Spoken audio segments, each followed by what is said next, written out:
Hello, everyone, and welcome to another edition of The Danny Show. I'm your host, Daniel Cody, and this is where I give commentary and reviews on all things wrestling. Thank you guys so much for joining. Let's get started with tonight's review of NXT. First off, let me just say, awesome to see one of my all time favorites, The Undertaker. That was the best I could do. First of all, it was great to see one of my greatest favorites, The Undertaker, standing along with Bubba Raona Dudley. I call him Bubba Raona Dudley because he has a strange fetish for beating up women and putting women through tables. So it's just something I call him in character mode to pick on his heelish behavior in the day. But in any event, great to see those two standing with the LFG stars. It is also, I noticed, Lash Legend, probably because she was wearing platform heels, but Lash Legend is almost as tall as The Undertaker. I can't believe I saw that. And of course, all of Metaphor has not been released. Thank God. I thought one of the Metaphors have been released from WWE. Speaking of release from WWE, Tatum Paxley, like many of us, are very disappointed, her more angry and upset, that Gigi Dolan has been released from WWE.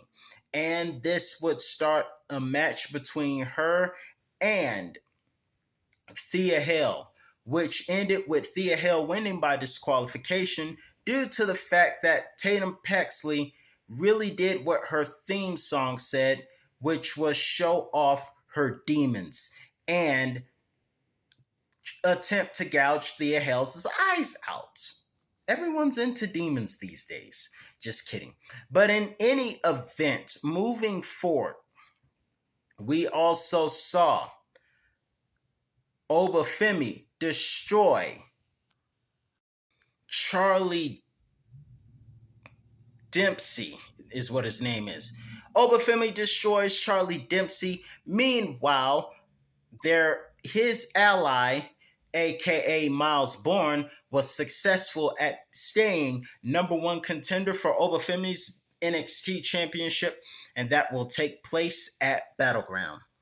Also at Battleground, we will have Trick Williams going up against Joe Hendry for the TNA World Heavyweight Championship. And in my humble opinion, I believe that this match should be the main event of NXT's Battleground, in my humble opinion. Although Oba and Miles Bourne could be a good match, Stephanie Vaquer versus Jordan Grace will also be a good match. But in my humble opinion, the bottom line, in Stone Cold's words, I think he is, where is he? I know he's on the shirt somewhere. Yep, there he is right there.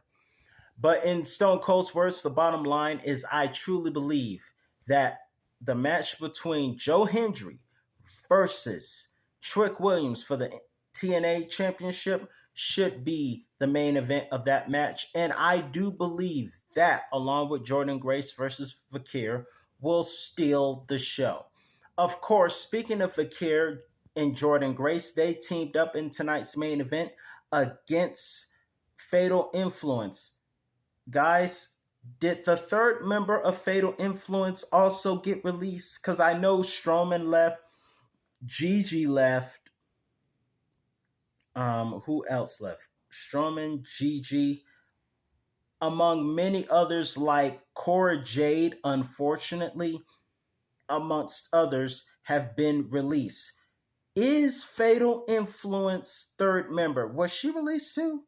In any event, the 2/3 of Fatal Influence were defeated tonight as they prepared for two partners to go one-on-one at Battleground. What's so interesting is that Rhea Ripley, for the second night in a row, women main event. So I know if you're a female fan of wrestling, you are the happiest person alive right now, because this is the second time women have main evented WWE in a tag team match, and the winning team are the two people who are set to be eventual opponents for the championship, for the women's championship I'm speaking of. Last night being Io Sky and Ripley teamed up successfully. Tonight is Stephanie Vakir and Jordan Grace. In other news, let me just say that Wesley versus Tony D'Angelo, one of my favorite highlights was when Wesley went for a moonsault that was countered into a spear, a unique spear.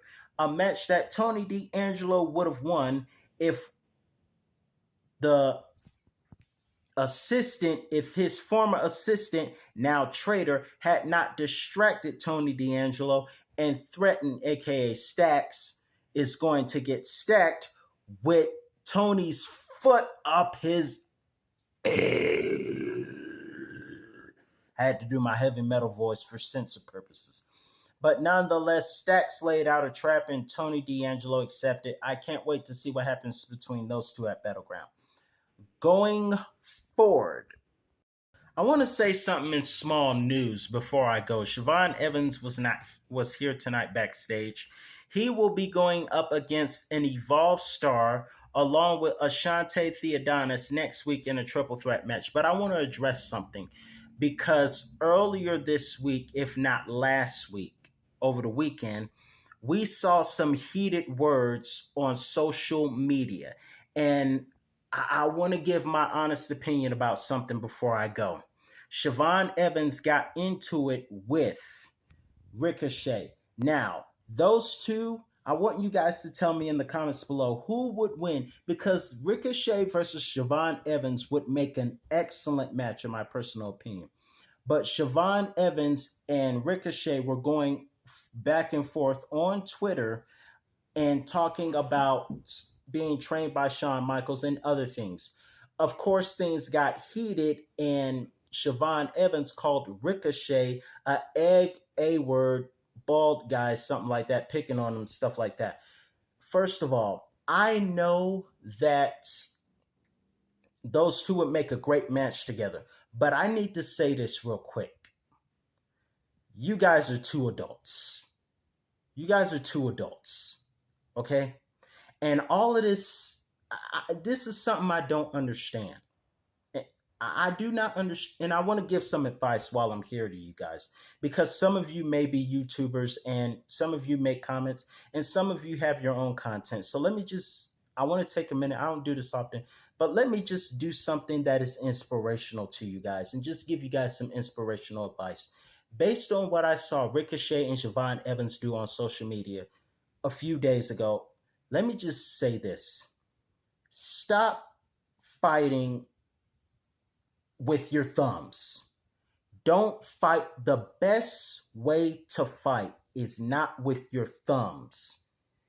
It is with this.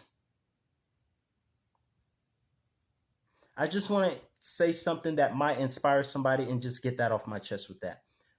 Don't fight with your thumbs. Fight like this. This is how you fight. I don't know who, somebody might need to hear this. I don't know, but I just want to put that out there. However, before I go, I would like to ask you guys who would win this dream match warfare? Siobhan Evans or Ricochet? That's a dream match for the ages. I would love to see, but just don't be on social media fighting. Now, if you guys were doing kayfabe, I could completely understand, because sometimes you got to make it fun and entertaining for the audience. But just to go at it for no reason, just going one-on-one with people you'll never meet, that's childish. We are adults here. Grow up. In the meantime, I just wanted to give you guys some inspiration and address that. Meanwhile, I hope you guys enjoyed NXT. I hope Trick Williams and Joe Hendry main event, but my money, I have to be honest, is on Joe Hendry to win, while Obafemi will be the ruler of NXT. Sorry, I did not know Miles Bourne had that deficit. I did not know he had that disability, but it is great to see people overcoming their disability, not making excuses, and doing whatever they can to be the best in life that they can be. However, I think the ruler will still rule, and I believe in Joe Hendry. But I'm really curious to see what they're going to do next week, because next week they are going to have Trick Williams is going to do his own rap show while Joe Hendry is going to do a rock concert. This is so like The Rock versus John Cena 2012, in my humble opinion. But let me know what you think about that in the comments below. I'm your host, Dan Cody. See you next time. And remember, don't fight with this, fight like that. Peace out, folks.